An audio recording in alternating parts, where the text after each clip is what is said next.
संवेदनशील हृदयाची माणसं आम्ही. आम्हाला काय आवडेल ते कधी आम्हालासुद्धा कळत नाही. तर रस्त्यावरचा हे तोडलेला वृक्ष आहे, तो मला गेले 3-4 वेळापासून खुणावतो आहे की माझ्यावर काय बोलणार आहेस, मला पण तुझ्या कॅमेऱ्यामध्ये टिपून घे बरं. आणि म्हणून आज मी मुद्दाम थांबले.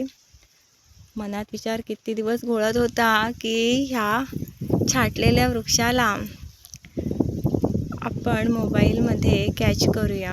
छाटलेला वृक्ष म्हणणं मला बरोबर वाटत नाही आहे. एक वेगळी कलाकृती निसर्गाने निर्माण केलेली आहे. मानवनिर्मित आहेच, पण असं आता काय करायचं. सुंदर वाटतंय, जे आहे तेच खूप सुंदर वाटतंय.